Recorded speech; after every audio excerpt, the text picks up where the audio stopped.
வருங்கால மருந்தாளுநர்கள் அனைவருக்கும் வணக்கம். நம்ம ஜேடி ஃபார்மகோவேதாலேருந்து already MRB Pharmacist syllabus wise topics start பண்ணிட்டோம். ஸோ முன்னாடியே பார்த்தீங்கன்னா medicinal chemistry, Pharmaceuticks, Pharmacognosy, Pharmacology இதெல்லாமே first part of video already நம்ம டிஸ்கஸ் பண்ணிட்டோம். ஓகேவா? ஸோ இந்த வீடியோவில் பார்த்தீங்கன்னா நம்ம Pharmaceuticஸில் அந்த டாபிக் சிலபஸில் அடுத்த செக்ஷனை பார்க்க போகிறோம். ஓகேவா? செகண்ட் பார்ட்டாக இதில் எதை பற்றி டிஸ்கஸ் பண்ண போகிறோன்னு பார்த்தீங்கன்னா Pharmaceutical பேக்கேஜிங். Pharmaceutical பேக்கேஜிங்கில் பேக்கேஜிங் மெட்டீரியல்ஸ், அது மாதிரியே பார்த்தீங்கன்னா Pharmaceutical எய்ட்ஸ் பார்க்க போகிறோம், ப்ரிசர்வேட்டிவ்ஸ், அதுக்கப்புறம் பார்த்தீங்கன்னா யூனிட் ஆப்ரேஷன்ஸ். இதெல்லாம் பார்த்தீங்கன்னா Pharmaceutical டெக்னாலஜி சாப்டர் ஸ்டார்ட் ஆகுது. இதில் size reduction, size separation. So சிலபஸில் இருக்கக்கூடிய அடுத்த ஒரு பார்ட் மொத்தமாகவே நம்ம டிஸ்கஸ் பண்ண போகிறோம். ஓகேவா? ஸோ மறக்காமல் இந்த வீடியோ மொத்தமாகவே ஸ்கிப் பண்ணாமல் பாருங்கள். இந்த வீடியோ நீங்கள் பார்க்கும்போதே இந்த சாப்டர்ஸ் எல்லாமே கவர் பண்ணி படிச்சிடலாம். ஓகேவா? அதை தாண்டி மோஸ்ட்லி கொஸ்டின் கேட்க மாட்டாங்க. ஸோ ஆல்ரெடி நான் சொன்ன மாதிரியே டெஃபினிஷன்ஸ், எக்ஸாம்பிள்ஸ் ரொம்ப இம்பார்ட்டன்ட். ஓகேவா? அது மாதிரி நான் எதெல்லாம் நோட் பண்ண சொல்கிறேனோ அதெல்லாம் நோட் பண்ணி ரொம்ப தரவாக படித்து வச்சுக்கோங்க. ஓகேவா? ஓகே, இப்போ நம்ம ஸ்டார்ட் பண்ணலாம். Pharmaceutical packaging. ஸோ ஃபார்மசூட்டிக்கல் பேக்கேஜிங்னா ஒன்றும் கிடையாது. ஜஸ்ட்டு நமக்கு தெரியும் ஒரு ஃபார்மசூட்டிக்கல்ஸும் பார்த்திங்கன்னா பேக் பண்ணி தான் இருக்கும். நம்ம ஃபார்முலேஷன்ஸ் எல்லாம் டேப்லெட்டாக இருக்கலாம், சிரப்பாக இருக்கலாம், எதுவாக இருந்தாலுமே ஒரு பேக்கேஜிங் மெட்டீரியலில் தான் பேக் பண்ணியிருக்கோம். ஓகேவா? அது எதுக்காகன்னு பார்த்திங்கன்னா அதோட சேஃப்டி, ஓகேவா, யூனிஃபார்மிட்டி, இன்டெகிரிட்டி, எந்த ஒரு இம்ப்யூரிட்டிஸும் கலக்காமல், இந்த மாதிரி எந்த ஒரு பிரச்சனையும், அது மாதிரியே பார்த்திங்கன்னா ஒரு பேக்கேஜிங்குமே ஒரு ஃபங்க்ஷனுக்கு ஏற்ற மாதிரியே இருக்கும். இப்போ பேரண்டல்னால் அதுக்குன்னு செப்பரேட்டான பேக்கேஜிங் இருக்கும். ஸோ இது ஜஸ்ட் ஒரு இன்ட்ரோடக்ஷன், பேக்கேஜிங் மெட்டீரியல்ஸ்னால் என்னங்கிறது. ஓகேவா? ஸோ இந்த பேக்கேஜிங் மெட்டீரியல்ஸ் எதுக்கு ஹெல்ப் பண்ணும்? அந்த பேக்கில் இருக்கக்கூடிய அந்த மெடிசின்ஸை ஸ்டேபிளாக வச்சுக்கிறதுக்கு, டிரான்ஸ்போர்ட்டேஷன் வெஹிக்கிளில் எடுத்துகிட்டு போகிறதுக்கு, ஸ்டோர் பண்ணி வைக்கிறதுக்கு, அது மாதிரி என்விரான்மெண்ட்டில் இருந்து அதை ப்ரொடெக்ட் பண்ணி வைக்கிறதுக்கு எல்லாமே இந்த பேக்கேஜிங் மெட்டீரியல்ஸ் ஹெல்ப் பண்ணுது. ஓகேவா? அதுக்கு அடுத்து பார்த்திங்கன்னா ஃபேக்டர்ஸ் அஃபெக்டிங் ஃபார்மசூட்டிக்கல் பேக்கேஜிங். இந்த பேக்கேஜிங் எல்லாமே எது மூலயமா இன்ஃப்ளூயன்ஸ் ஆகுது? ஒன்று டோசேஜ் ஃபார்ம். ஓகேவா? எந்த டோசேஜ் ஃபார்ம் இருக்கோ அதுக்கேற்ற மாதிரி தான் பேக்கேஜிங் இருக்கும். அதுக்கப்புறம் route or mode of administration of drug. ஓகேவா? எப்படி யூஸ் பண்ணுறோமோ அதை பொறுத்து தான் பேக்கேஜிங் இருக்கும். இப்போ டேப்லெட்டாக இருந்தால் அதுக்கு செப்பரேட்டாக இருக்கும். பேரண்டல், ஓகேவா, இன்ஜெக்ஷனாக இருந்தால் அதுக்கு தனியான பேக்கேஜிங் இருக்கும். அதுக்கப்புறம் பார்த்திங்கன்னா டைப் ஆஃப் பேக்கு. ஓகேவா? பிளிஸ்டர், ஸ்ட்ரிப்பு, ஓகேவா, நம்மளோட டேப்லெட் இதெல்லாம். அது மாதிரியே பார்த்திங்கன்னா எப்படி சேல் பண்ணுறாங்களோ அதை பொறுத்து. இப்போ ட்ரக்கு சேல் பண்ணும்போது ஒரு விதமாக இருக்கும், மார்க்கெட்டிங் பண்ணுற ரெப்ரசன்டேட்டிவ்ஸ் ஒரு டைப்பாக வச்சுருப்பாங்க, அந்த மாதிரி இருக்கும். அது மாதிரியே டிஸ்பென்ஸ் பண்ணும்போது ஏதாச்சும் டிவைசஸில் பண்ணலாம், இல்லைன்னா ஏதாவது பேக்கேஜிங்கில். ஸோ இதெல்லாமே ஜஸ்ட் ஒரு ஃபேக்டர்ஸ். ஓகேவா? ஜஸ்ட்டு தெரிஞ்சிக்க வேண்டிய விஷயம் மட்டும்தான். ஓகேவா? அடுத்து இதை நோட் பண்ணி வச்சுக்கோங்க. Types of packaging testing. ஓகேவா? பேக் பண்ணுற இந்த பேக்கேஜிங் எல்லாமே, இந்த பாக்ஸஸ் எல்லாமே பார்த்திங்கன்னா இந்த சில டெஸ்ட்டஸ் எல்லாம் பண்ணி தான் என்ன பண்ணுவாங்க, இதை பேக் பண்ணுவாங்க. ஓகேவா? ஸோ இந்த டெஸ்ட் எல்லாம் நோட் பண்ணி வச்சுக்கோங்க. ஃபஸ்ட்டு டெஸ்ட் என்னன்னு பார்த்தீங்கன்னா drop test. First test drop test. So drop டெஸ்ட்னு நீங்கள் பார்த்தாலே தெரியுது. ஜஸ்ட் என்ன பண்ணுவாங்க, அந்த பேக்கேஜை ஒரு சர்டன் ஹைட்டில் இருந்து கீழே ட்ராப் பண்ணுவாங்க, கீழே போட்டுருவாங்க. ஓகேவா?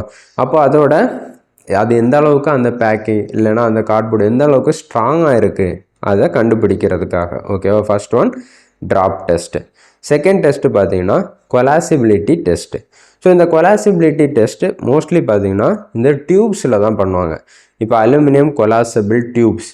ஸோ இப்போ இந்த ஸ்ப்ரே இந்த மாதிரி பார்த்திங்கன்னா இது எல்லாமே அலுமினியம் டியூப்ஸாக இருக்கும். இது என்ன பண்ணுவாங்கன்னா அதை ஒரு கண்டெய்னரில் வச்சுட்டு ப்ரெஸ் பண்ணுவாங்க. ஓகேவா? அழுத்தும் போது அது எந்த மாதிரி ஆக்ட் பண்ணுது, ஓகேவா, அது எந்த அளவுக்கு ப்ரொடெக்ஷனை கொடுக்குது அதை கண்டுபிடிக்கிறது தான் கொலாசிபிலிட்டி டெஸ்ட்டு. அடுத்து பார்த்திங்கன்னா வைப்ரேஷன் டெஸ்ட்டு. இங்கேயும் பார்த்திங்கன்னா ஒரு டேபிள் இருக்கும், வைப்ரேட்டர் டேபிள். அதில் என்ன பண்ணுவாங்க, இந்த பாக்ஸஸ், ஓகேவா, பெரிய பெரிய பாக்ஸஸ் என்ன பண்ணுவாங்க வச்சுட்டு வைப்ரேட் பண்ணுவாங்க. அப்போ இதெல்லாம் எதுக்காக பண்ணுறாங்கன்னு பார்த்தீங்கன்னா ஷிப்பிங். ஓகேவா? டிரான்ஸ்போர்ட் பண்ணும்போது வெஹிக்கிள் என்ன இருக்கும், வேன் இல்லைன்னா பெரிய பெரிய வண்டியெல்லாம் மூவ் ஆகிட்டே இருக்கும். ஓகேவா? ஷேக் ஆகிட்டே இருக்கும் கண்டெய்னர். இதை டெஸ்ட் பண்ணுறது தான் வைப்ரேஷன் டெஸ்ட். நெக்ஸ்ட்டு பார்த்தீங்கன்னா ஷாக் டெஸ்ட். ஷாக் டெஸ்ட்டுமே அதே மாதிரி தான். என்ன பண்ணுவாங்கன்னா இந்த கார்ட்போர்ட் பாக்ஸஸை தூக்கி போடுறது, அது மாதிரி ஷேக் பண்ணுறது, இந்த மாதிரி எல்லாமே சப்ஜெக்ட் அது எல்லாமே பண்ணுவாங்க. அதுக்கு அடுத்து பார்த்திங்கன்னா இன்க்ளைன்டு இம்பேக்ட் டெஸ்ட்டு.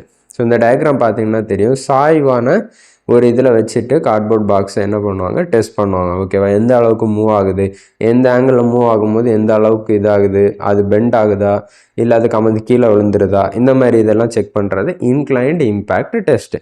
ஏன்னா இப்போ வண்டியெல்லாம் போயிட்டு இருக்கும்போது இப்போ ஹைட்டான ஒரு பிளேஸாக இருந்துச்சுன்னா இன்க்ளைன்டு பொசிஷனில் இருக்கும். அப்போது போயிட்டே இருக்கும்போது பாக்ஸ் கமந்து பின்னாடி விழுந்துடக்கூடாது. அதுக்கு அடுத்து பார்த்திங்கன்னா ரிவால்விங் ட்ரம் டெஸ்ட்டு. ஓகேவா, மொத்த கார்ட்போர்டையும் எடுத்து இந்த மிஷின் இதில் இந்த பிக்சரில் பார்த்தீங்கன்னா தெரியும், இது அப்படியே ரொட்டேட் பண்ணும். ஓகேவா, அப்போ உள்ளே இருக்கக்கூடிய அந்த ட்ரக்ஸ் எல்லாம் சேஃபாக இருக்கா இதெல்லாம் பார்க்குறது. ஜஸ்ட்டு இது என்ன டெஸ்ட்டுங்கிறத நீங்கள் யோசித்து பார்த்து கண்டுபிடிச்சிடலாம். ஆனால் இந்த டெஸ்ட் நேம் எல்லாம் நல்லா நோட் பண்ணி வச்சுக்கோங்க. இது எதுல வருது, பேக்கேஜிங்கில் வரக்கூடியது. ஓகேவா, அடுத்து பார்த்தீங்கன்னா types of packaging, primary, secondary, tertiary.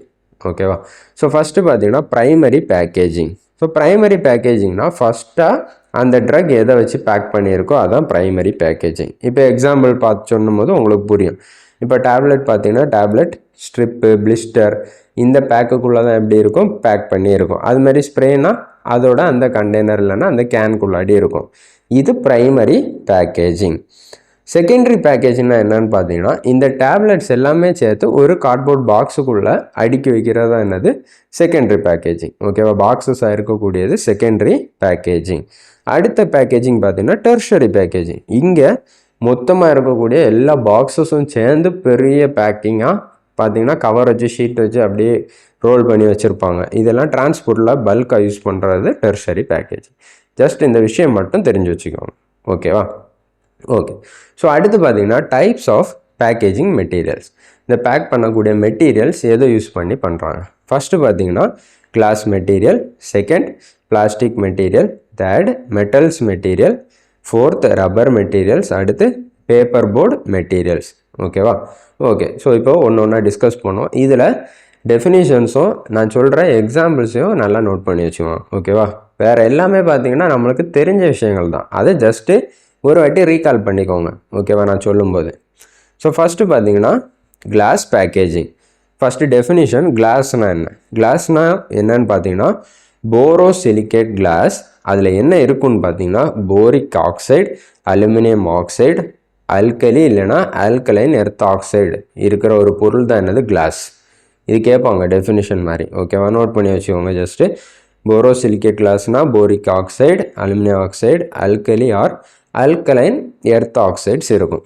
ஓகேவா, ஸோ இந்த கிளாஸோட தன்மை என்ன, ரொம்ப ஹைட்ரோலைட்டிக் ரெசிஸ்டன்ஸாக, அது மாதிரி தெர்மல் ஷாக் ரெசிஸ்டன்ஸ், ரொம்ப ஹீட் பண்ணாலும் அதை தாங்கக்கூடிய சக்தி இந்த கிளாஸுக்கு இருக்கும். ஓகேவா, அதுக்கப்புறம் பார்த்தீங்கன்னா கிளாஸ்னால் அது எந்தெந்த ஷேப்பில் வேணாலும் மோல்ட் பண்ணி மெட்டீரியல்ஸ் எல்லாம் என்ன பண்ணுவாங்க, டிஸ்பென்ஸ் பண்ணுவாங்க. ஓகேவா, கொடுப்பாங்க. அடுத்த விஷயம் என்னன்னு பார்த்தீங்கன்னா டைப்ஸ் ஆஃப் கிளாஸஸ். ஓகேவா, இது கொஞ்சம் இம்பார்ட்டன்ட், நோட் பண்ணி வச்சுக்கோங்க. First type 1 glass containers. ஓகேவா, டைப் 1 கிளாஸ் கண்டெய்னர்ஸ். இங்கே பார்த்தீங்கன்னா நிறைய ஃபார்மசூட்டிக்கல் ப்ரிப்பரேஷன்ஸுக்கு யூஸ் பண்ணுறோம், ஆனால் not for parenteral use. Note பண்ணி வச்சுக்கோங்க, type 1 glass not for parenteral use. ஓகேவா, வேறு எதுக்கு வேணாலும் யூஸ் பண்ணலாம், ஆனால் நாட் ஃபார் பேரண்டல் யூஸ். ஓகேவா, இன்ஜெக்ஷன் இந்த மாதிரி ப்ரிப்பரேஷனுக்கு யூஸ் பண்ண மாட்டாங்க. அடுத்து செகண்ட் டைப் பார்த்தீங்கன்னா டைப் 2. இது என்ன கிளாஸ்ன்னு பார்த்தீங்கன்னா soda lime silica glass. Soda lime silica glass. இதில் என்ன ஸ்பெஷல்னு பார்த்தீங்கன்னா வித் ஹை ஹைட்ரோலைட்டிக் ரெசிஸ்டன்ஸ் இருக்கக்கூடியது. ஓகேவா, soda lime silica glass with high hydrolytic resistance இருக்கக்கூடியது. இது எந்த மெட்டீரியலுக்கு சூட்டபிள்னு பார்த்தீங்கன்னா அசிடிக், நியூட்ரல், ஆக்வஸ் ப்ரிப்பரேஷன். ஓகேவா, அசிடிக், நியூட்ரல், ஆக்வஸ் ப்ரிப்பரேஷன். இந்த ப்ரிப்பரேஷன் என்ன மீன் பண்ணுறோம், மெடிசின் தான். ஓகேவா, drugs, not for parenteral use. ஓகேவா, டைப் 2வும் not for parenteral use. Next பார்த்தீங்கன்னா டைப் 3 கிளாஸ். இது பார்த்தீங்கன்னா சோடா லைம் சிலிக்கா கிளாஸ் தான், ஆனால் ஒன்லி மாட்ரேட் ஹைட்ரோலைட்டிக் ரெசிஸ்டன்ஸ். அது ஹை, இது மாட்ரேட். இங்கே பார்த்தீங்கன்னா எதுக்கு சூட்டபிள்னா நான் aqueous preparations for parenteral use. ஓகேவா, நான் aqueous preparation for parenteral use. ஓகேவா, அதுக்கப்புறம் பார்த்தீங்கன்னா ஒரு பேக்கேஜஸோட அட்வான்டேஜஸ் டிஸ்அட்வான்டேஜஸும் சொல்லியிருப்பாங்க. அது நமக்கு நல்லாவே தெரியும். ஓகேவா, ஜஸ்ட் நான் சொல்லும் போது மட்டும் அதை லைட்டாக ரீகால் பண்ணிக்கோங்க. ஓகேவா? இப்போ கிளாஸ் பேக்கேஜிங்காக இருந்துச்சுன்னா என்ன அட்வான்டேஜ்? ஈஸியாக அந்த கிளாஸில் டிரான்ஸ்பரண்ட்டாக நமக்கு உள்ளே இருக்கிற விஷயங்கள் தெரியும். அது மாதிரியே இன்னொன்று என்னன்னு பார்த்தீங்கன்னா குட் ப்ரொடெக்ஷன் ஃபார் பவுடர். ஓகேவா? பவுடருக்கு ரொம்ப ப்ரொடெக்ஷன் எதுன்னு பார்த்தீங்கன்னா இந்த கிளாஸ் கண்டெய்னர் தான். ஏன்னா இது டெம்பரேச்சர் அது மாதிரியே மாய்ஸ்சருக்கு அகேன்ஸ்டாக ரொம்ப சென்சிட்டிவாக இருக்கக்கூடிய ட்ரக்ஸை ப்ரொடெக்ட் பண்ணும். அதுக்கப்புறம் பார்த்தீங்கன்னா கலர்டு கிளாஸ். இது நீங்கள் தெரிஞ்சிருப்பீங்க, ஆம்பர் கலர் பாட்டில்ஸ். ஓகேவா? இந்த ஆம்பர் கலர் பாட்டில்ஸோட ஸ்பெஷாலிட்டி என்னன்னு பார்த்தீங்கன்னா லைட் சென்சிட்டிவ் ட்ரக்ஸை ஹெல்ப் பண்ணும். அதாவது லைட் பட்டுருச்சுனாலே அந்த ட்ரக்கு டிட்டாரியேட் ஆயிரும். ஓகேவா? அது டீகம்போஸ் ஆயிரும். அந்த மாதிரி அந்த ட்ரக்ஸை ப்ரொடெக்ட் பண்ணக்கூடிய ஒரு கிளாஸ் தான் என்னன்னு பார்த்தீங்கன்னா இந்த ஆம்பர் கலர்ட் கிளாஸ். அடுத்து டிஸ்அட்வான்டேஜஸ் தெரியும். கிளாஸ்னால என்ன, ஃப்ராஜைல், ஈஸியாக உடஞ்சிரும். ஓகேவா? ஹேண்டில் பண்ணும்போது அது மாதிரியே ரொம்ப வெயிட்டாக இருக்கும். இதெல்லாம் ஜஸ்ட்டு தெரிஞ்சிருக்க வேண்டிய விஷயம். ஓகேவா? ஸோ அப்போது அட்வான்டேஜில் தெரிய வேண்டியது பவுடர்ஸுக்கு ரொம்ப யூஸ் பண்ணலாம். கலர்டு கிளாஸ், ஓகேவா? ஆம்பர் கலர் கிளாஸோட யூஸும் பார்த்துட்டோம். அடுத்த பேக்கேஜிங் பார்த்திங்கன்னா பிளாஸ்டிக் பேக்கேஜிங். ஓகேவா? பிளாஸ்டிக் பேக்கேஜிங் ஆல்ரெடி கிளாஸுக்கு பார்த்த மாதிரி இங்கே பிளாஸ்டிக் பேக்கேஜிங் எந்த பாலிமர்னால மேட் ஆகுதுன்னா பாலிஎத்திலின். ஓகேவா? அது லோ ஆர் ஹை டென்சிட்டியாக இருக்கலாம். பாலிப்ரோப்பிலின் யூஸ் பண்ணுறாங்க, பாலிவினைல் குளோரைடு யூஸ் பண்ணுறாங்க, பாலிஸ்டிரைடு யூஸ் பண்ணுறாங்க, பாலிஸ்டைரின் யூஸ் பண்ணுறாங்க. அது மாதிரியே கொஞ்சமாக பாலிஎத்திலின் டெர்பாலேட்டும் யூஸ் பண்ணுறாங்க. இதெல்லாமே பிளாஸ்டிக் மெட்டீரியல்ஸை உருவாக்கக்கூடிய பாலிமர்ஸ். ஓகேவா? அது மாதிரியே பார்த்தீங்கன்னா பிளாஸ்டிக் கண்டெய்னர்ஸோட யூசஸ் நமக்கு தெரியும். ஏன்னா இது சீக்கிரம் எந்த ஒரு ட்ரக்கு கூடயும் ரியாக்ட் பண்ணாது. ஓகேவா? ஏன்னா நம்மளோட ட்ரக்ஸில் பார்த்தீங்கன்னா நிறையவே கெமிக்கல்ஸ் எக்ஸிபியன்ஸ் ஆட் பண்ணியிருப்போம். ஓகேவா? ஆன்டி ஆக்சிடென்ட், லூப்ரிகன், பிளாஸ்டிசைசர்ஸ் இதெல்லாமே. இது இந்த பிளாஸ்டிக் கண்டெய்னரை அஃபெக்ட் பண்ணாது. ஓகேவா? அப்போ நமக்கு தேவையில்லாத கெமிக்கல்ஸ் எதுவும் ஃபார்ம் ஆகாது. ஆனால் சில ட்ரக்ஸ் என்ன பண்ணும், பிளாஸ்டிக்கை அஃபெக்ட் பண்ணும். அப்படிப்பட்ட ட்ரக்ஸை பிளாஸ்டிக் கண்டெய்னரில் யூஸ் பண்ணக்கூடாது. அட்வான்டேஜஸ் பார்த்திங்கன்னா ரொம்ப ஃப்ளெக்சிபிள், ஈஸியாக அதை டிரான்ஸ்போர்ட் பண்ணிக்கலாம், எந்த ஷேப்பில் வேணாலும் கிடைக்கும், அது மாதிரியே ரீசைக்கிள் பண்ணிக்கலாம். ஓகேவா? அதுக்கப்புறம் பார்த்திங்கன்னா டிஸ்அட்வான்டேஜஸ் லைட்டுக்கு ரொம்ப சென்சிட்டிவ். ஓகேவா? லைட்டுக்கு ரொம்ப சென்சிட்டிவாக இருக்கும். அது மாதிரியே சில பிளாஸ்டிக்ஸ் எல்லாம் பார்த்திங்கன்னா ரொம்ப நாட்களுக்கு நீடிக்காது. ஓகேவா? சீக்கிரமே அது என்ன ஆயிரும், கெட்டு போயிடும் அந்த பிளாஸ்டிக் எல்லாமே. அதுக்கு அடுத்த பேக்கேஜிங் என்னன்னு பார்த்தீங்கன்னா மெட்டல் பேக்கேஜிங். ஸோ மெட்டல் பேக்கேஜிங்னா பார்த்தீங்கன்னா என்னென்ன மெட்டல்ஸ் யூஸ் பண்ணுறாங்கன்னா அலுமினியம் ஃபாயில், டின் பிளேட்டட், ஸ்டீல், லெட் இந்த மாதிரி மெட்டல்ஸ் யூஸ் பண்ணுறாங்க. ஸோ மோஸ்ட்லி மெட்டல்ஸ் இந்த கொலாசபிள் டியூப்ஸ் பேக்கேஜிங்கில் யூஸ் பண்ணுறாங்க. மோஸ்ட்லி இந்த ஸ்ப்ரே இந்த மாதிரி ஃபார்முலேஷன்ஸில் தான் இந்த மெட்டல்ஸ் யூஸ் பண்ணுறாங்க. ஓகேவா? இதோட ஒரு ப்ராசஸ் தான் என்ன சொல்கிறாங்கன்னு பார்த்தீங்கன்னா கேனிங். ஓகேவா? இந்த டியூப்ஸ்குள்ளாடி இந்த ட்ரக்கை இன்ஜெக்ட் பண்ணக்கூடியது இல்லைனா ஃபில் பண்ணக்கூடிய ப்ராசஸ் தான் என்னது, கேனிங். அட்வான்டேஜஸ் என்ன, இதுக்கு லைட்டோ மாய்ஸ்சரோ வேறு எதுவுமே என்ட்ராக முடியாது. ஓகேவா? ரொம்ப ப்ரொடெக்டடாக இருக்கும். அதுமாரி ரொம்ப லெஸ் வெயிட்டாக இருக்கும், அட்ராக்டிவ் கலர்ஸாக இருக்கும். டிஸ்அட்வான்டேஜ் என்ன, மெட்டல் பேக்கிங் பார்த்தீங்கன்னா ஹை எக்கனாமிக்கல் வேல்யூ, ரொம்ப ரேட் அதிகம். அதுமாதிரியே மொத்தமாக டிரான்ஸ்போர்ட் பண்ணும்போது ரொம்ப வெயிட் அதிகமாக இருக்கும். அதுமாதிரியே சில வேளை இந்த மெட்டல்ஸ் கூட ட்ரக் இன்ட்ராக்ட் ஆகி ஏதாவது பாய்சனும் ப்ரொடியூஸ் ஆகலாம். அடுத்து இன்னொரு விஷயம் என்னென்னு பார்த்தீங்கன்னா மெட்டல்ஸில் ரஸ்டிங் ப்ராப்பர்ட்டி இருக்கும். ஓகேவா? துருப்பிடிக்கலாம் மேபி. ஓகேவா? அடுத்த பேக்கேஜிங் என்னென்னு பார்த்தீங்கன்னா ரப்பர் பேக்கிங். ஓகேவா? ரப்பர் பேக்கிங் எதுக்கெல்லாம்னு பார்த்தீங்கன்னா vials, transfusion fluid bottle, dropping bottle, washers இதெல்லாம் பார்த்துருப்போம். அதெல்லாமே எதில் மேடாக இருக்குன்னு பார்த்தீங்கன்னா ரப்பர். ஸோ ரப்பருக்கு யூஸ் பண்ணக்கூடிய கெமிக்கல்ஸ் எப்படின்னு பார்த்தீங்கன்னா natural rubber, neoprene, nitrile, butyl, chlorobutyl, bromobutyl, silicone. ஓகேவா? இந்த கெமிக்கல்ஸ் எல்லாமே யூஸ் பண்ணுறாங்க. இந்த பாலிமர்ஸை யூஸ் பண்ணுமே இந்த ரப்பர் பேக்கேஜிங் செய்கிறாங்க. மோஸ்ட்லி யூஸ் பண்ணக்கூடியது இல்லைன்னா இந்த சிலிக்கோன் தான் பார்த்தீங்கன்னா ரொம்ப காஸ்ட் எஃபெக்டிவ், மோஸ்ட் எக்ஸ்பென்சிவ். ஆனால் பார்த்தீங்கன்னா மோஸ்ட் இனர்ட்னா என்ன மீனிங்னா இது ட்ரக்ஸ் கூட அதிகம் ரியாக்ட் பண்ணாது. ஓகேவா? அதுதான் ரொம்ப காஸ்ட்லி. ஸோ ரொம்ப சேஃபரும் கூட இந்த விஷயம். அதுக்கப்புறம் அட்வான்டேஜஸ் பார்த்தீங்கன்னா என்ன, வாட்டர் அப்சார்ப்ஷன் ரப்பருக்கு ரொம்ப கம்மியாக இருக்கும். அது மாதிரியே ரொம்ப ஸ்ட்ரெச் ஆகும், சீப்பராக கிடைக்கும். ஓகேவா? மெட்டல் கிளாஸோட இந்த ரப்பர்லாம் ஈஸியாக கிடைக்கும். அது மாதிரி பார்த்திங்கன்னா இந்த நைட்ரைல் ரப்பருக்கு heat resistant property, oil resistant property அதிகமாக இருக்குது. ஓகேவா? டிஸ்அட்வான்டேஜஸ் பார்த்திங்கன்னா அப்சார்ப்ஷன் ஆஃப் பாக்டீரிசைடு. ஓகேவா, என்ன பண்ணுன்னு பார்த்தீங்கன்னா இந்த மைக்ரோ ஆர்கானிசம்ஸை கில் பண்ணக்கூடிய கெமிக்கல்ஸை அப்சார்ப் பண்ணிடும். அது மாதிரியே சில ரப்பர்ஸ் பார்த்தீங்கன்னா ரொம்ப எக்ஸ்பென்சிவாகவும் இருக்கும். ஸோ இது வரைக்கும் நம்ம பார்த்தது எல்லாமே பார்த்தீங்கன்னா ஃபார்மசூட்டிக்கல் பேக்கேஜிங். ஓகேவா, ஸோ இவ்வளோ இது வரைக்கும் நம்ம பார்த்த வீடியோ செக்மெண்ட் வரைக்கும் நீங்கள் பார்த்தாலே போதும், இந்த பேக்கேஜிங்கை நீங்கள் கவர் பண்ணிடலாம். ஓகேவா, இதில் நான் நோட் பண்ணி படிக்க சொன்னதை மட்டும் நீங்கள் படித்தாலே அதிகபட்சம் போதுமானது. ஓகேவா, இல்லை இன்னும் நீங்கள் படிக்கணும்னு நினைக்கிறீங்கன்னா இன்னும் நீங்கள் நிறைய புக்ஸ் இருக்குது, அதை கூட ரெஃபர் பண்ணி இன்னும் எக்ஸ்ட்ரா பாயிண்ட்ஸ் படிச்சுக்கோங்க. ஓகேவா, ஸோ என்னோடய பாயிண்ட் ஆஃப் வியூவில் இவ்வளோவுமே போதுமானது. ஓகேவா, ஓகே. ஸோ இப்போ நெக்ஸ்ட் டாபிக் என்னன்னு பார்த்தீங்கன்னா ஃபார்மசூட்டிக்கல் எய்ட்ஸ். ஸோ ஃபார்மசூட்டிக்கல் எய்ட்ஸ்னால் ஒன்றும் கிடையாது, ஜஸ்ட்டு நம்மளோட ட்ரக் இருக்குது, ஒரு ஆக்டிவ் இன்க்ரீடியன்ட். இப்போ எக்ஸாம்பிளுக்கு பேராசிட்டமால், இதை டேப்லெட்லேயும் இருக்குது, சிரப்பில் இருக்குது, நிறைய ஃபார்முலேஷனில் இந்த பேராசிட்டமால் இருக்குது. ஓகேவா, இப்போது இந்த பேராசிட்டமால் கெமிக்கல் கூடவே என்ன பண்ணுவாங்க, வேறு அடிட்டிவ்ஸ் இல்லைனா எக்ஸிபியன்ஸ் ஆட் பண்ணுவாங்க. ஓகேவா, இந்த மாதிரி ஆட் பண்ணக்கூடிய காம்பவுண்ட்ஸ் தான் என்னது, ஃபார்மசூட்டிக்கல் எய்ட்ஸ். ஓகேவா, இதில் ஃபஸ்ட்டு நமக்கு கொடுத்துருக்கிறது என்னென்னு பார்த்தீங்கன்னா organoleptic character. So organoleptic character அப்படின்னா என்ன, எதை மீன் பண்ணுறாங்கன்னு பார்த்தீங்கன்னா சென்சரி ஆர்கன்ஸ். ஓகேவா, ஸோ இப்போ ஒரு ட்ரக்கோட சென்ஸ் எதெல்லாம் இருக்கும், அதில் கலர், அதோட ஓடர், அதோட டேஸ்ட்டு, அதோட ஃப்ளேவர். ஓகேவா, அதனால தான் எதை பேஸ் பண்ணி வச்சுருக்காங்கன்னா ஆர்கனோலெப்டிக் கேரக்டர். ஓகேவா, ஸோ இந்த விஷயங்களெல்லாம் ஆட் பண்ணுறதுனால என்ன அட்வான்டேஜ், அப்போது ஒரு ட்ரக்கில் இருக்கக்கூடிய அன்பிளசண்டான ஓடரை இல்லை டேஸ்ட்டு, ஃப்ளேவர் எல்லாமே மாஸ்க் பண்ணிடும்.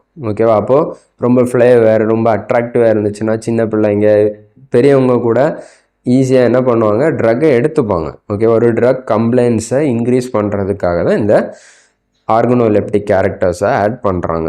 ஓகேவா, ஸோ மோஸ்ட்லி நமக்கு தெரிஞ்ச இந்த ஃபார்மசூட்டிக்கல் எய்ட்ஸ் இல்லைனா எக்ஸிபியன்ஸ் என்னென்னு பார்த்தீங்கன்னா இங்கே ஆட் பண்ணுவாங்க, டேப்லெட், கேப்சூல், சிரப், எமல்சன், சொல்யூஷன்லாம் ஆட் பண்ணுவாங்க. என்னென்ன ஏஜென்ட்ஸ் மோஸ்ட்லி ஆட் பண்ணுவாங்க, colouring agents, sweetening agents, emulsifying agents, suspending agents, flavouring agents, diluents, lubricants, இந்த மாதிரி நிறைய கெமிக்கல்ஸ் ஃபார்மசூட்டிக்கல் எய்ட்ஸாக டேப்லெட் இந்த மாதிரி ஃபார்முலேஷன்ஸில் ஆட் பண்ணுவாங்க. ஓகேவா, இந்த ஃபார்மசூட்டிக்கல் எய்ட்ஸ் ஆட் பண்ணுறதுனால என்ன அட்வான்டேஜ், ஆல்ரெடி பார்த்த மாதிரி இது என்ன பண்ணும், அன்பிளசண்ட் ஓடர், டேஸ்ட், கலர் இது எல்லாத்தையுமே அப்படியே மாஸ்க் பண்ணிடும். ஓகேவா, அதுக்கப்புறம் ரொம்ப சேஃபாக இருக்கும். அதுக்கப்புறம் ட்ரக்கோட செல்ஃப் லைஃப், ஓகேவா, எக்ஸ்பைரி பீரியடை என்ன பண்ணும், இன்க்ரீஸ் பண்ணும். அது மாதிரி இதில் ப்ரிசர்வேட்டிவ்ஸ் ஆட் பண்ணுவாங்க. அப்போ என்ன பண்ணும், இந்த பாக்டீரியா இந்த மாதிரி மைக்ரோ ஆர்கானிசமில் இருந்து அதை ப்ரொடெக்ட் பண்ணும். அதுமாரி நமக்கு தேவையான ஷேப்பு, சைஸு இந்த மாதிரி இதில் கொண்டு வரலாம். டிசைன், ஓகேவா, ரொம்ப அட்ராக்டிவான டிசைன்லேயும் இதை மேட் பண்ணலாம். ஓகேவா, ஓகே. அடுத்து நம்ம என்ன பார்க்க போகிறோம்னு பார்த்தீங்கன்னா கிளாசிஃபிகேஷன் ஆஃப் கலரிங் ஏஜென்ட்ஸ். ஓகேவா, கிளாசிஃபிகேஷன் ஆஃப் கலரிங் ஏஜென்ட்ஸ் ரெண்டு பார்ட் இருக்குது, ஒன்று சிந்தட்டிக், இன்னொன்று நேச்சுரல். ஃபஸ்ட்டு சிந்தட்டிக், இதை நோட் பண்ணி வச்சுக்கோங்க. சிந்தட்டிக் கலரிங் ஏஜென்ட்ஸ் எதுன்னு பார்த்தீங்கன்னா டார்ட்ரசின், அசோரூபின், பிரில்லியன் ப்ளூ, எரித்ரோசின். ஓகேவா, நெக்ஸ்ட்டு நேச்சுரல் பார்த்தீங்கன்னா animal சோர்சஸ்லேருந்து எடுக்கக்கூடியது carmine, டிரியன், purple. Carmine, டிரியன், purple. பிளான்ஸ்லேருந்து எடுக்கக்கூடிய கலரிங் ஏஜென்ட்ஸ் பார்த்தீங்கன்னா அனாட்டோ, கேரமில், லைகோபின். ஓகேவா, நெக்ஸ்ட் மினரல்ஸ் பார்த்தீங்கன்னா மேலகைட், சின்னபார், அரகோனைட். ஓகேவா, இதெல்லாம் நோட் பண்ணி வச்சுக்கோங்க. எக்ஸாம்பிள் இது எல்லாமே கலரிங் ஏஜென்ட்ஸ். அதுக்கடுத்து இந்த கலரிங் ஏஜென்ட்ஸ் பார்த்தீங்கன்னா அதோட சாலிபிலிட்டியை பேஸ் பண்ணியும் அதோட கலரிங் ஏஜென்ட்ஸை இன்னும் கிளாஸிஃபை பண்ணுறாங்க. ஃபஸ்ட்டு கேட்டகரி பார்த்தீங்கன்னா கலரண்ட். ஓகேவா, அது சாலிபிள் ஆகக்கூடிய மீடியமை பேஸ் பண்ணி கலரிங் டைஸ் பார்த்தீங்கன்னா indigo, carmine, brilliant blue, caramel. இது எல்லாமே கலரண்ட் டைஸ். இந்த பிக்மெண்ட்ஸோட எக்ஸாம்பிள் பார்த்தீங்கன்னா cadmium pigment, chromium pigment, cobalt pigment, இந்த மாதிரி டைப்ஸ் எல்லாமே இருக்குது. அதுக்கப்புறம் நம்மளுக்கு கலரிங் ஏஜென்ட்ஸோட யூசஸ் தெரியும். இது என்ன பண்ணும், சூட்டபிள் கலராக இருந்துச்சுன்னா இந்த ட்ரக்ஸுன்னு கண்டுபிடிக்கிறதுக்கும் ரொம்ப கன்சியூமர், ஓகேவா, பேஷண்ட்ஸை ரொம்பவே அட்ராக்ட் பண்ணுறதுக்கும் இதை யூஸ் பண்ணுறாங்க. அதுக்கு அடுத்து பார்த்திங்கன்னா ஃப்ளேவரிங் ஏஜென்ட்ஸ். இது என்ன பண்ணும், நல்ல ஒரு ஃப்ளேவரை அந்த ட்ரக்குக்கு கொடுக்கும். அப்போது பேசிக்கான டேஸ்ட் சென்சேஷன் எது இருக்கும் ஒரு ஹியூமன்ஸ்க்கும், சால்ட்டு, ஸ்வீட்டு, பிட்டர், சோர். ஓகேவா, இங்கே ஃப்ளேவரிங் ஏஜென்ட்ஸோட கிளாசிஃபிகேஷன் நோட் பண்ணி வச்சுக்கோங்க. 2 கேட்டகரி, நேச்சுரல் ஃப்ளேவரிங் ஏஜென்ட்ஸ், இன்னொன்று சிந்தட்டிக் ஃப்ளேவரிங் ஏஜென்ட்ஸ். ஃபஸ்ட்டு பார்த்தீங்கன்னா natural flavouring agents, citrus fruit நமக்கு தெரியும், லெமன், ஆரஞ்சு. அதுக்கப்புறம் ஸ்பைசி ஃப்ளேவர் கொடுக்கக்கூடியது சின்னமன், பெப்பர்மின்ட், ஜிஞ்சர், ஆனியன். அதுக்கப்புறம் ஃப்ரூட்டி, ஓகேவா, ஃப்ரூட்டி ஃப்ளேவர் கொடுக்கக்கூடியது பார்த்தீங்கன்னா ஆப்பிள், பனானா. நெக்ஸ்ட்டு பார்த்தீங்கன்னா சிந்தட்டிக் ஃப்ளேவரிங் ஏஜென்ட்ஸ் பார்த்தீங்கன்னா benzaldehyde, cinnamic aldehyde, coumarin, ethyl, methyl, ketone. ஓகேவா. ஸோ ஃப்ளேவரிங் ஏஜென்ட்ஸ் எதுக்காக ஆட் பண்ணுறாங்க? நல்ல ஒரு ஃப்ளேவரை ப்ரொடியூஸ் பண்ணுறதுக்காக. ஓகேவா. ஸோ நெக்ஸ்ட்டு பார்க்கக்கூடிய கேரக்டர் எதுன்னு பார்த்தீங்கன்னா ஸ்வீட்னிங் ஏஜென்ட். ஸ்வீட்னிங் ஏஜென்ட் என்ன பண்ணும்? ஒரு அன்டிசைரபிள் டேஸ்ட்டை ஓவர் கம் பண்ணுறதுக்கு இந்த ஸ்வீட்னிங் ஏஜென்ட்ஸை யூஸ் பண்ணுறோம். ஓகேவா. ஸோ மோஸ்ட்லி பார்த்திங்கன்னா இந்த ஹோமியோபதி மெடிக்கேஷன்ஸில் தெரியும், சின்ன சின்ன சுகர் பில்ஸ் எல்லாமே யூஸ் பண்ணுறாங்க. அது மாதிரியே பார்த்திங்கன்னா இப்போ ரீசெண்டாக ஆயுர்வேதிக் மெடிசன்ஸ்லேயுமே இந்த சுகர்ஸ் எல்லாம் ஆட் பண்ணுறாங்க. ஓகேவா. ஸ்வீட்டனிங் ஏஜெண்ட்டாக ஆட் பண்ணுறது என்ன தான்? இந்த சுகர்ஸ் தான். இங்கே கிளாஸிஃபிகேஷன் பார்த்திங்கன்னா நேச்சுரல் இருக்குது, அது மாதிரி ஆர்டிஃபிஷியல். நேச்சுரல் ஸ்வீட்னிங் ஏஜென்ட் பார்த்திங்கன்னா glucose, fructose, sucrose, dextrose, sorbitol. ஓகேவா, நோட் பண்ணி வச்சுக்கோங்க. அடுத்து ஆர்டிஃபிஷியல் ஸ்வீட்னிங் ஏஜென்ட்ஸ் பார்த்திங்கன்னா sucralose, aspartame, saccharin. Artificial colouring agents sucralose, aspartame, saccharin. இதோட யூசஸ் நமக்கு தெரியும், ஒரு அன்டிசைரபிள் டேஸ்ட்டை ஓவர் கம் பண்ணுறதுக்கு. அடுத்து பார்த்திங்கன்னா ஆர்கனோலெப்டிக் கேரக்டர்ஸில் ஏஜென்ட் ப்ரிசர்வேட்டிவ். ப்ரிசர்வேட்டிவ்னா என்ன? ஒரு ட்ரக்கு கண்டாமினேட் ஆகாமல் ஸ்டாப் பண்ணுறது. கண்டாமினேஷன் எதனால் நடக்கும்? மைக்ரோ ஆர்கானிசம்ஸ்னால். ஓகேவா. மோஸ்ட்லி பார்த்திங்கன்னா ட்ரக்ஸு கண்டாமினேட் ஆகலைனாலே அதோட செல்ஃப் லைஃப் ரொம்ப அதிகமாக இருக்கும். மோஸ்ட்லி யூஸ் பண்ணக்கூடிய இந்த ப்ரிசர்வேட்டிவ் பார்த்திங்கன்னா phenolic compound, example sodium benzoate அதிகம் யூஸ் பண்ணுறாங்க. இப்போ கிளாஸிஃபிகேஷன் பார்ப்போம்.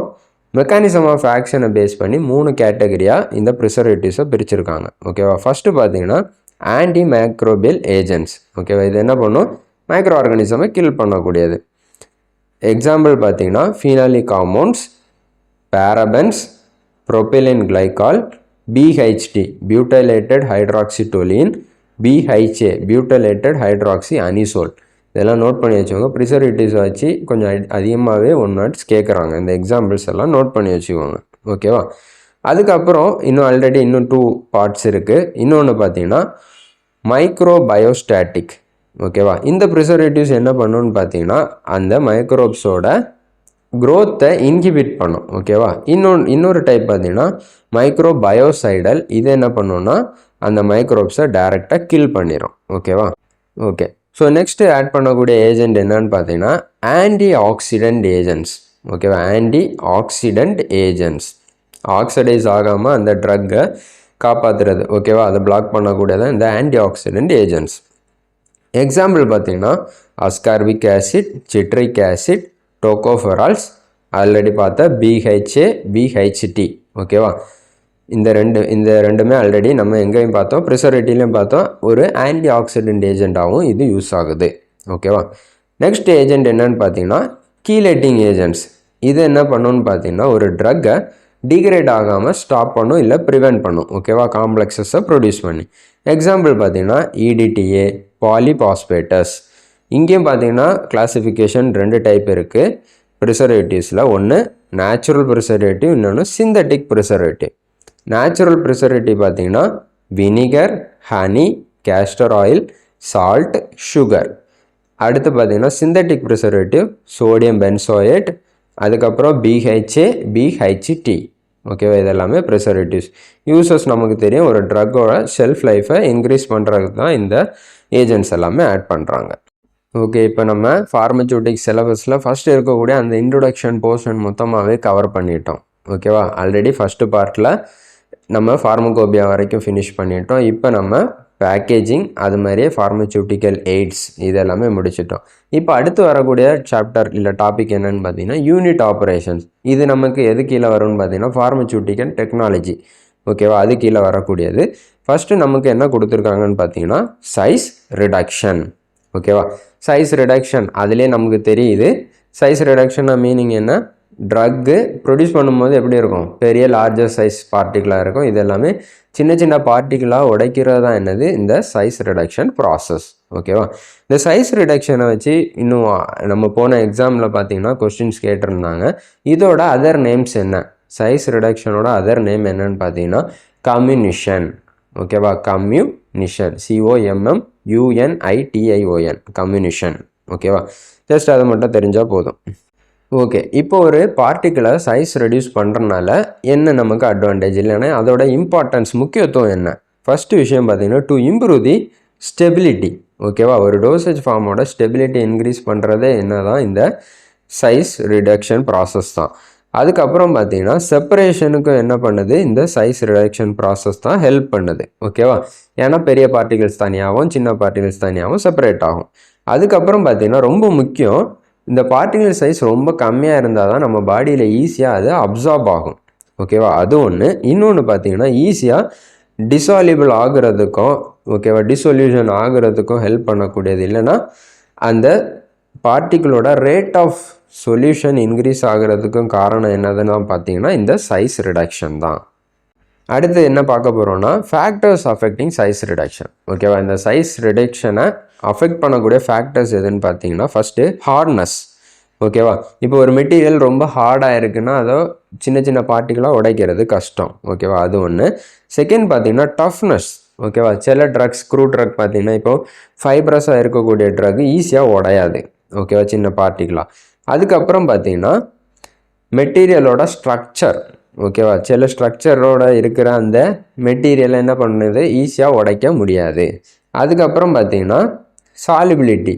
ஓகேவா, ஸோ அடுத்த விஷயம் என்னன்னு பார்த்தீங்கன்னா மாய்ஸ்சர் கண்டென்ட். ஓகேவா, இந்த க்ரூ ட்ரக்ஸில் பார்த்தீங்கன்னா மாய்ஸ்சர் கண்டென்ட் அதிகமாக இருந்துச்சுன்னா ஈஸியாக அதை சைஸ் ரெடியூஸ் பண்ண முடியாது. ஓகேவா, ஏதாவது மில்லில் போட்டு அரைச்சி அதோட சைஸை கம்மி பண்ணாலும் மாய்ஸ்சர் கண்டென்ட் இருந்துச்சுன்னா பண்ண முடியாது. ஓகேவா, அது என்ன ஆயிரும், ஈஸியாக ஸ்டிக் ஆயிரும். ஓகேவா, அந்த மில்லில் என்ன ஆயிரும், ஈஸியாக அந்த சைடில் எல்லாமே ஸ்டிக் ஆகி இருந்துடும். ஓகேவா, இங்கே ஒரு 2 வேல்யூஸ் மாய்ஸ்சர் கண்டென்ட்டில் நோட் பண்ணி வச்சுக்கோங்க.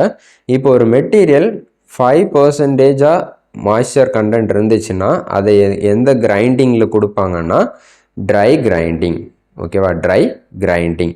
அதுவே ஒரு மெட்டீரியல் 50% மாய்ஸ்சராக இருந்துச்சுன்னா அது எதுக்கு கொடுப்பாங்க, எந்த ப்ராசஸில் கொடுப்பாங்கன்னு பார்த்தீங்கன்னா வெட் கிரைண்டிங் ப்ராசஸில். ஓகேவா, 5% ட்ரை கிரைண்டிங், 50% மாய்ஸ்சர் வெட் கிரைண்டிங்க்கு. அதுக்கு அடுத்து இன்னொரு ஃபேக்டர் என்னன்னு பார்த்தீங்கன்னா ஸ்டிக்கினஸ். ஆல்ரெடி நம்ம பார்த்தோம், அது ஸ்டிக்காக இருந்துடும். அது மாதிரியே பார்த்தீங்கன்னா சாஃப்டனிங் டெம்பரேச்சர். சில ட்ரக் எல்லாம் பார்த்தீங்கன்னா ஈஸியாகவே என்ன ஆயிரும், மெல்ட் ஆயிரும். ஈஸியாக அதை சைஸ் ரெடியூஸ் பண்ண முடியாது, ஹீட் ஏறிச்சுனாலே. அதுக்கப்புறம் பியூரிட்டி ரொம்ப முக்கியம். ஓகேவா, ஈஸியாக சில மில்லில் எல்லாமே நம்ம ரொம்ப ஈஸியாக அதை பியூரிட்டியாக எடுக்க முடியாது. ஓகே, இப்போ அடுத்து நம்ம எதை பற்றி பார்க்க போகிறோம்னா மெத்தட்ஸ் ஆஃப் சைஸ் ரிடக்ஷன். ஓகேவா, சைஸ் ரெடியூஸ் பண்ணுற மெத்தட்ஸ். ஃபர்ஸ்ட் ஒன் பார்த்தீங்கன்னா கட்டிங், செகண்ட் கம்ப்ரெஷன், தேர்டு பார்த்தீங்கன்னா இம்பேக்ட், ஃபோர்த்து பார்த்தீங்கன்னா அட்ரிஷன். அடுத்த மெத்தட் பார்த்தீங்கன்னா கம்பைன்ட் இம்பேக்ட் அண்ட் அட்ரிஷன். ஓகேவா, ஸோ 5 விஷயம். இது எல்லாமே சைஸ் ரெடியூஸ் பண்ணக்கூடிய விஷயங்கள். ஃபஸ்ட்டு கட்டிங்னா நமக்கு தெரியும், பிளேடு இந்த மாதிரி நைஃபை யூஸ் பண்ணி லார்ஜராக இருக்கக்கூடிய பார்ட்டிகளை சின்ன சின்னதாக கட் பண்ணுறது தான் கட்டிங். அதுக்கு அடுத்து பார்த்தீங்கன்னா கம்ப்ரெஷன். இங்கே என்ன யூஸ் பண்ணுறாங்கன்னா அந்த மெட்டீரியலை க்ரஷ் பண்ணுறாங்க. அதுக்கு யூஸ் பண்ணுற எக்ஸாம்பிள் பார்த்தீங்கன்னா ரோலர் மில். அதுக்கு அடுத்து பார்த்தீங்கன்னா இம்பேக்ட். இங்கே என்ன பண்ணுறாங்க, அந்த பார்ட்டிகிள்ஸை ஏதாவது ஒரு பொருளை வச்சு ஸ்ட்ரைக் பண்ணுறாங்க. ஓகேவா, எக்ஸாம்பிள் பார்த்தீங்கன்னா ஹேமர் மில். ஓகேவா, ஹேமர் மில், பால் மில். ஓகேவா, இந்த பால் மில் பார்த்தீங்கன்னா எதுக்கு எக்ஸாம்பிளாக வரும்னா நம்ம லாஸ்ட்டாக பார்த்த கம்பைன்ட் அட்ரிஷன் அண்ட் இம்பேக்டில் வரும். ஓகேவா, பால் மில். ஏன்னா இதுக்கு இந்த ப்ராப்பர்ட்டியும் இருக்குது. அது மாதிரியே பார்த்தீங்கன்னா அட்ரிஷன் இம்பேக்ட்லேயும் என்ன தான் இருக்கும், இந்த எக்ஸாம்பிள் பால் மில் தான். ஓகேவா, ஓகே, நம்ம அடுத்து என்ன டிஸ்கஸ் பண்ண போகிறோம்னு பார்த்தீங்கன்னா இதில் எக்ஸாம்பிளாக கொடுத்துருக்க மில்ஸ் பற்றி. ஓகேவா, நமக்கு சிலபஸில் 2 மில் தான் கொடுத்துருக்காங்க. ஒன்று பார்த்தீங்கன்னா ஹேமர் மில், இன்னொன்று பால் மில். ஓகேவா, ஜஸ்ட்டு நம்ம பிரின்சிபிள் தெரிஞ்சாலே போதும். ஓகேவா, வேறு எதுவும் கேட்க மாட்டாங்க. இப்போ ஹேமர் மில்லோட பிரின்சிபிள் என்னன்னு கேட்டாங்கன்னா இம்பேக்ட். ஹேமர் மில்லோட பிரின்சிபிள் என்ன, இம்பேக்ட். அது மாதிரியே பால் மில். ஓகேவா, பால் மில்லோட பிரின்சிபிள் என்னன்னு கேட்டாங்கன்னா போத் இம்பேக்ட் அண்ட் அட்ரிஷன். ஓகேவா, both impact and attrition. So இந்த டயக்ராம் எல்லாம் நீங்கள் படிக்கும் போதே பார்த்துருப்பீங்க. ஓகே, ஒரு சிலிண்டர் இருக்கும், அது கூட பால்ஸ் இருக்கும். அப்போது அதில் என்ன இருக்கும், லார்ஜர் பார்ட்டிகிள்ஸ் எல்லாமே போடுவாங்க. அது ரொட்டேட் ஆகும்போது இம்பேக்டாக இருக்கும், அட்ரிஷனும் இருக்கும். ஓகேவா, சின்ன சின்ன பார்ட்டிகளாக ரொம்பவே இன்டென்ஸ் பண்ணி அதை உடச்சிரும். ஓகே, ஸோ சைஸ் ரிடக்ஷனில் இவ்வளோ தெரிஞ்சால் போதும். ஓகேவா, ஸோ அடுத்த டாபிக் என்னென்னு பார்த்தீங்கன்னா சைஸ் செப்பரேஷன். ஓகேவா, already larger particle, small particle இது எல்லாமே எப்படி எந்த மெத்தடில் எப்படி செப்பரேட் பண்ணுறாங்க. நம்மளுக்கு சைஸ் செப்பரேஷனில் பார்த்திங்கன்னா கொஞ்சம் விஷயங்கள் படிக்கணும்னு போட்டிருக்காங்க. இந்த விஷயங்கள் எல்லாமே நம்ம அப்படியே வரிசையாக கவர் பண்ணிகிட்டே வரோம். ஓகேவா, சைஸ் செப்பரேஷன். ஓகேவா, சைஸ் செப்பரேஷனை இன்னும் என்ன வேர்டிங்ஸை யூஸ் பண்ணுறாங்கன்னு பார்த்தீங்கன்னா otherwise known as சீவிங், shifting, screening. ஓகேவா, சீவிங், ஷிஃப்டிங், ஸ்க்ரீனிங் இந்த மெத்தடெல்லாம் யூஸ் பண்ணுறதா என்னது சைஸ் செப்பரேஷன். ஓகேவா, ஆல்ரெடி நமக்கு தெரியும். ஓகேவா, மோஸ்ட்லி சைஸ் செப்பரேட் எப்படி பண்ணுவாங்க, சீவ்ஸை யூஸ் பண்ணி. சீவ்னா என்னது, ஜஸ்ட்டு சல்லடை. ஓகேவா, ஓகே, அடுத்து சைஸ் செப்பரேட் பண்ணுறதுனால என்ன அட்வான்டேஜ், இல்லைன்னா இதோட அப்ஜெக்டிவ்ஸ் என்ன. ஃபஸ்ட்டு விஷயம் என்ன, அந்த சைஸான பார்ட்டிகிளை யூஸ் பண்ணி தான் நம்ம டேப்லெட், கேப்சியூல், சஸ்பென்ஷன், எமல்ஷன் இந்த மாதிரி அதை பேஸ் பண்ணி தான் என்ன பண்ணுறோம், இந்த ஃபார்முலேஷனையே ப்ரிப்பேர் பண்ணுறோம்.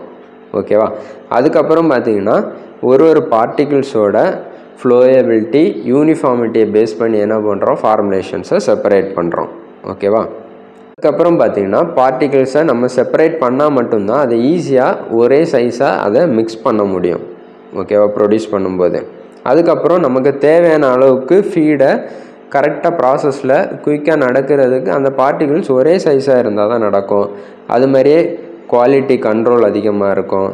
இன்னொன்று பார்த்திங்கன்னா இதுக்குன்னே தனியாக இந்தியன் ஃபார்மகோபியாவில் பவுடர்ஸ் இந்தந்த சைஸில் தான் செப்பரேட் பண்ணி இருக்கணும், இந்தந்த சைஸில் தான் இருக்கணும் அப்படிங்கிறது எல்லாமே கொடுத்துருக்காங்க. ஓகேவா, ஸோ அடுத்து ரொம்ப இம்பார்ட்டன்ட் என்னென்னு பார்த்தீங்கன்னா இந்த பவுடர்ஸோட கிரேடு. ஓகேவா, நம்மளுக்கு இந்தியன் ஃபார்மகோபியாவில் கொடுத்துருக்காங்க ஒரு 5 கிரேட் ஆஃப் பவுடர். ரொம்ப இம்பார்ட்டன்ட், நல்லாவே நோட் பண்ணி வச்சுக்கோங்க. ஓகேவா, ஸோ நம்ம பவுடர்ஸை எப்படி கிரேடிங்காக பிரிக்கிறோம். ஓகேவா, ஸோ ஃபஸ்ட்டு டைப் என்னன்னு பார்த்தீங்கன்னா கோர்ஸ் பவுடர். ஓகேவா, கோர்ஸ் பவுடர். ஓகேவா, இந்த பவுடர் அதோட பார்ட்டிக்கிள் சீவ் நம்பர் 10 வழியாக பாஸ் ஆகணும். ஓகேவா, இப்போ சீவ் நம்பர் அப்படின்னா என்ன, சில சல்லடையெல்லாம் பார்த்துருப்பீங்க. ஓகேவா, சின்ன சின்ன குட்டி குட்டி ஹோல்ஸ் இருக்கும். ஓகேவா, இங்கே பார்த்தீங்கன்னா இந்த சீவ் நம்பர் 10ன்னா அதில் இருக்கக்கூடிய அந்த மெஷ்ஷோட சைஸ், ஓகேவா, அந்த ஹோலோட சைஸ் பார்த்தீங்கன்னா 1.7 மில்லிமீட்டர் இருக்குமா. ஓகேவா, இந்த மாதிரி கோர்ஸான பவுடராக இருந்தால் அது சீவ் நம்பர் 10ல் என்ன பண்ணும், உள்ளாடி ஊடுருவி, ஓகேவா, சல்லடையில் யூஸ் பண்ணும்போது அது செப்பரேட் ஆகி போகணும். ஓகேவா, and not more then 40% through number 44. ஓகேவா, அதாவது ஈஸியாக நம்பர் 10ல் பாஸ் ஆகும், 44ல் நாட் மோர் தென் 40% பாஸ் ஆகக்கூடாது. ஓகேவா, ஒன்றும் கன்ஃபியூஸ் பண்ணிக்காதுங்க. ஜஸ்ட்டு நான் சொன்னால் அந்த கீழே இருக்கக்கூடிய வேல்யூ மட்டும் நோட் பண்ணி வச்சுக்கோங்க. கோர்ஸ் பவுடர்னால் 10/44. ஓகேவா, 10/44 இதுதான் கோர்ஸ் பவுடர். ஓகேவா, இதோட மீனிங் நான் சொல்லிவிட்டேன். இது நிறைய பேருக்கு புரிஞ்சிச்சா புரியலையான்னு எனக்கு தெரியலை. நீங்கள் நோட் பண்ண வேண்டியது கோர்ஸ் பவுடர்னால் 10/44. ஓகேவா, அடுத்து பார்த்தீங்கன்னா மாட்ரேட்லி கோர்ஸ் பவுடராக இருந்துச்சுன்னா அது சீவ் நம்பர் 22 வழியாக பாஸ் ஆகணும். ஆனால் நாட் மோர் தென் 40% 60 வழியாக பாஸ் ஆகக்கூடாது. ஓகேவா, இங்கே அதே மாதிரி நீங்கள் நோட் பண்ண வேண்டியது மாட்ரேட்லி கோர்ஸ் பவுடராக இருந்துச்சுன்னா 22/60. ஓகேவா, 22/60. இந்த 22, 60 இதெல்லாமே என்னது, அந்த சீவோட நம்பர். அடுத்த டைப்பு பவுடர் என்னன்னு பார்த்தீங்கன்னா கிரேட் மாட்ரேட்லி கோர்ஸ் பவுடர். ஓகேவா, ஸோ அடுத்த டைப் என்னன்னு பார்த்தீங்கன்னா மாட்ரேட்லி ஃபைன் பவுடர். இங்கே பார்த்தீங்கன்னா பார்ட்டிகிள்ஸ் சீவ் நம்பர் 44 வழியாக போகணும், நாட் மோர் தென் 40% 85 வழியாக போகக்கூடாது. ஓகேவா, இங்கே மாட்ரேட்லி ஃபைன் பவுடர்னால் நீங்கள் நோட் பண்ண வேண்டியது 44/85. ஓகேவா, எக்ஸாமில் இந்த மாதிரி தான் கேட்பாங்க. எது வழியாக எத்தனை எவ்வளோ எந்த சீவ் வழியாக போனால் மாட்ரேட்லி ஃபைன் பவுடர். இப்போ கீழே ஆப்ஷன்ஸில் 44 அப்படின்னு கொடுத்துருந்தாங்கன்னா அது மாட்ரேட்லி ஃபைன் பவுடர். ஓகேவா, இந்த நாட் மோர் தென் 40% அதை வச்சு மோஸ்ட்லி கேட்க மாட்டாங்க. ஆனால் நம்பரை நீங்கள் நோட் பண்ணி வச்சுக்கோங்க. மாட்ரேட்லி ஃபைன் பவுடர்னால் 44/85. அதுக்கு அடுத்து பார்த்திங்கன்னா ஃபைன் பவுடர். இது பார்த்திங்கன்னா சீவ் நம்பர் 85 வழியாக மொத்தமாகவே என்ன ஆயிரும், சல்லடை பண்ணும்போது பார்ட்டிகிள்ஸ் எல்லாருமே போயிடும். ஓகேவா, பாஸ் த்ரூ. ஓகேவா, எல்லாமே பாஸ் ஆகி போயிடும். இதுதான் என்னது, சீவ் நம்பர் 85. இதோட மெஸ் சைஸ் பார்த்திங்கன்னா 180 மைக்ரோமீட்டராக இருக்கும். ஓகேவா, இந்த மைக்ரோமீட்டரை பார்த்தாலே உங்களுக்கு தெரியும், அது கோர்ஸ் பவுடராக இருக்கும்போது பார்த்திங்கன்னா 1.7 மில்லிமீட்டர் சைஸாக இருக்குது. ஓகேவா, அப்போ எவ்வளோ பெரிய பார்ட்டிக்கிள். அது அப்படியே கம்மியாகி ஃபைன் பவுடர் ஆகும்போது 180 மைக்ரோமீட்டராக இருந்தால் அது ஃபைன் பவுடர். சீவ் நம்பர் என்ன, 85. அடுத்து பார்த்திங்கன்னா வெரி ஃபைன் பவுடர் பார்த்திங்கன்னா 120. ஓகேவா, சீவ் நம்பர் 120. இங்கே அதோட சைஸ் 125 மைக்ரோமீட்டர். ஓகேவா, அந்த சீவில் இருக்கக்கூடிய அந்த ஹோலோட சைஸ் தான் இந்த 125 மைக்ரோமீட்டர். ஓகேவா, அதுக்கு அடுத்து பார்த்தீங்கன்னா சீவ் இல்லைனா ஷிஃப்டிங். ஓகேவா, சீவ்னா என்ன அப்படிங்கிறது போட்டிருக்காங்க. சீவ்னா என்னது நமக்கே தெரியும், அது ஒரு ஒயர் கிளாத்தாக இருக்கும். அதில் சின்ன சின்ன ஸ்கொயர் மெஷஸ் இருக்கும். இந்த ஒயர் பிரயஸ், அது மாதிரியே பிரான்ஸ், ஸ்டெயின்லெஸ் ஸ்டீல், இந்த மாதிரி எதுனாலையும் மேடாக இருக்கும். ஓகேவா, சல்லடை ஞாபகம் வச்சுக்கோங்க. மோஸ்ட்லி பார்த்திங்கன்னா அயன் ஒயர் தான் யூஸ் பண்ணுறாங்க, ஏன்னா இது ரொம்ப சீப்பு. ஓகேவா, ஆனால் இதில் டிஸ்அட்வான்டேஜ் என்ன, அது ஈஸியாக கொரோசிவ் நேச்சர் கொண்டது, ஈஸியாக அது துரு பிடிச்சிரும். ஓகேவா, அதனால் வேறு டைப்பான சீவ் எல்லாமே யூஸ் பண்ணுறாங்க. அதில் பார்த்திங்கன்னா சில்க்கு, நைலான், காட்டன், இந்த மாதிரி விஷயங்கள் இது எல்லாமே யூஸ் பண்ணுறாங்க. ஓகேவா, ஓகே. அடுத்து நீங்கள் நோட் பண்ண வேண்டியது பார்த்திங்கன்னா சீவ் அனலைசிஸில் இன்டர்நேஷ்னல் ஸ்டாண்டர்ட் ஆர்கனைசேஷன் ISO கொடுத்துருக்க சீவோட லோவஸ்ட் டயமீட்டர் எதுன்னு பார்த்தீங்கன்னா 45 மைக்ரோமீட்டர். ஓகே, அதை நோட் பண்ணி வச்சோங்க. லோவஸ்ட் சீவ் டயமீட்டர் என்னென்னா 45 மைக்ரோமீட்டர். அதுமாதிரி மேக்ஸிமம் டயமீட்டர் பார்த்தீங்கன்னா 1000 micrometre. Okay, 1000 micrometre. Mostly use பண்ணுற இந்த சீவ் அனலைசிஸ் பார்த்தீங்கன்னா 5 to 1,25,000 மைக்ரோமீட்டருக்கு யூஸ் பண்ணுறாங்க. ஓகேவா, அதுக்கு அடுத்து பார்த்திங்கன்னா சீவ் நம்பர். இது ஆல்ரெடி நான் சொன்னேன். சீவ் நம்பர்னால் என்னென்னு பார்த்தீங்கன்னா மொத்தமாக நம்பர் ஆஃப் மெஷஸ்னால் அதோட ஹோல், அதோட லென்த்து பார்த்தீங்கன்னா 2.54 சென்டிமீட்டர் ட்ரான்ஸ்வர்ஸ் டைரக்ஷனில் இருக்கும். ஓகேவா, பேரலாக. ஸோ அடுத்த விஷயம் பார்த்தீங்கன்னா இந்த சல்லடை பண்ணுறதுக்கு யூஸ் பண்ணக்கூடிய மெத்தட் என்னென்ன. ஓகேவா, ஃபஸ்ட்டு மெத்தட் என்னன்னு பார்த்தீங்கன்னா agitation method. First method agitation method. So அதில் என்னென்ன யூஸ் பண்ணுறாங்கன்னு பார்த்தீங்கன்னா, ஸோ ஜஸ்ட் ஒரு ஷேக்கிங் மெத்தட் தான். அதான் என்னது, அஜிடேஷன். அதில் ஆசிலேஷன், நல்லா ஃப்ரண்ட்டு பேக்கு அப்படின்னு மூவ் பண்ணுறது. ஜஸ்ட் அப்படியே சல்லடை ஞாபகம் வச்சுக்கோங்க, ஈஸியாக அதை படிச்சிடலாம். அடுத்து பார்த்திங்கன்னா வைப்ரேஷன். ஒரு சீவை வச்சுட்டு அதை வைப்ரேட் பண்ணும்போது என்ன ஆகும், பார்ட்டிகல்ஸ் எல்லாமே அது வழியாக பாஸ் ஆகி போயிடும். அது மாதிரி அடுத்து பார்த்திங்கன்னா கைரேஷன், இந்த மாதிரி மெத்தட்ஸ் எல்லாம் யூஸ் பண்ணுறாங்க. ஸோ அடுத்த மெத்தட் என்னென்னு, ஃபஸ்ட்டு அஜிடேஷன் மெத்தட். அடுத்த மெத்தட் பார்த்திங்கன்னா ப்ரஷிங் மெத்தட். ஓகேவா, இங்கே பார்த்திங்கன்னா ப்ரஷ் என்ன இருக்கும், அது ஒரு சர்க்குலர் பார்த்தா அங்கே ஸ்பைரலாக மூவ் ஆகிட்டே இருக்கும். ஓகேவா, இதான் என்னது, ப்ரஷிங் மெத்தட். அப்போது அந்த ஹோல் சைஸுக்கு ஏற்ற பார்ட்டிகிள்ஸ் எல்லாமே பாஸ் ஆகி போயிடும். அதுக்கு அடுத்து பார்த்திங்கன்னா சென்ட்ரிஃப்யூகல் மெத்தட். ஓகேவா, சென்ட்ரிஃப்யூகல் மெத்தட். அப்போது அந்த சீவ் என்ன ஆகும், ரொட்டேட் ஆகிட்டே இருக்கும். ஓகேவா, ஹை ஸ்பீடாக ரொட்டேட் ஆகிருக்கும். அப்படி மூவ் ஆகிட்டே இருக்கும்போது ஏரோட ஃபோர்ஸை வச்சு என்ன இருக்கும், அந்த பார்ட்டிகிள்ஸ் எல்லாமே அதில் பாஸ் ஆகிரும். ஓகேவா, ஸோ நமக்கு இந்த செப்பரேட்டர், ஓகேவா, சைஸ் செப்பரேஷனில் கொடுத்துருக்க ஒரு இன்ஸ்ட்ருமெண்ட் என்னென்னு பார்த்தீங்கன்னா சைக்ளோன் செப்பரேட்டர். இதோட பிரின்சிபல் என்னன்னு பார்த்தீங்கன்னா சென்ட்ரிஃப்யூகல் ஃபோர்ஸை பேஸ் பண்ணி தான் இந்த சைக்ளோன் செப்பரேட்டர் ஆக்ட் பண்ணுது. ஓகேவா, சைக்ளோன் செப்பரேட்டரோட பிரின்சிபல் என்ன, சென்ட்ரிஃப்யூகேஷன் இல்லைனா சென்ட்ரிஃப்யூகல் ஃபோர்ஸ். ஓகேவா, இதோட யூசஸ் பார்த்தீங்கன்னா இது சாலிட் கேஸை செப்பரேட் பண்ணுறதுக்கு ஹெல்ப் பண்ணுது. அது மாதிரியே சாலிடும் லிக்விடும் இருந்தாலுமே என்ன பண்ணுது, ஹெல்ப் பண்ணுது. ஓகேவா, செப்பரேட் பண்ணுறதுக்கு. இந்த சைக்ளோன் செப்பரேட்டரோட யூஸ் பார்த்தீங்கன்னா இது சாலிட் கேஸ் இதை செப்பரேட் பண்ண யூஸ் ஆகுது. அது மாதிரியே சாலிட் லிக்விடாக இருக்கக்கூடிய ட்ரக்ஸை செப்பரேட் பண்ணுறதுக்கு யூஸ் ஆகுது. ஓகேவா, ஸோ ஃபார்மசூட்டிக்ஸில் செகண்ட் பார்ட்டில் நம்ம நிறையவே டாபிக்ஸ் டிஸ்கஸ் பண்ணியிருக்கோம். இந்த வீடியோவை ஸ்கிப் பண்ணாமல் பொறுமையாக பாருங்கள். ஓகேவா, இந்த வீடியோவை பார்க்கும்போதே நீங்கள் இதை அப்படியே படிச்சிடலாம். ஓகேவா, இதில் நான் இம்பார்ட்டண்ட்டாக சொன்ன பாயிண்ட்ஸை மட்டும் நோட் பண்ணி வச்சுட்டு மறுபடியும் ஒருக்கா ரிவைஸ் பண்ணிக்கோங்க. ஓகேவா, டெஃபினிஷன்ஸ், எக்ஸாம்பிள், அது மாதிரி சில வேல்யூஸ் ரொம்ப இம்பார்ட்டன்ட். ஓகேவா, ஸோ இந்த வீடியோ உங்களுக்கு பிடிச்சிருக்குன்னா லைக் பண்ணுங்கள். உங்களோட டவுட்ஸ், கிளாரிஃபிகேஷன் எது இருந்தாலும் கமெண்ட் பண்ணுங்கள். அது மாதிரி உங்கள் ஃப்ரெண்ட்ஸ்க்கெல்லாம் ஷேர் பண்ணுங்கள். ஓகேவா, கண்டிப்பாக உங்களுக்கு நிறையவே ஃப்ரெண்ட்ஸ் இருப்பாங்க, எல்லாருமே எக்ஸாமுக்கு ப்ரிப்பேர் ஆகுறாங்க, அவங்களுக்கெல்லாம் ஷேர் பண்ணுங்கள் ஓகேவா. ரொம்ப பெனிஃபிட்டாக யூஸ்ஃபுல்லாக இருக்கும். நிறைய பேர் ஒர்க்குக்கு வேறு போவாங்க ஓகேவா. அவங்களுக்கு படிக்கிறதுக்கு டைம் இல்லைனாலும் ஸோ அவங்க இந்த மாதிரி வீடியோஸ் பார்க்கும்போதாச்சும் கொஞ்சம் படிப்பாங்க ஓகேவா. அது மாதிரியே நம்ம சேனலுக்கு மறக்காமல் சப்ஸ்கிரைப் பண்ணுங்கள்.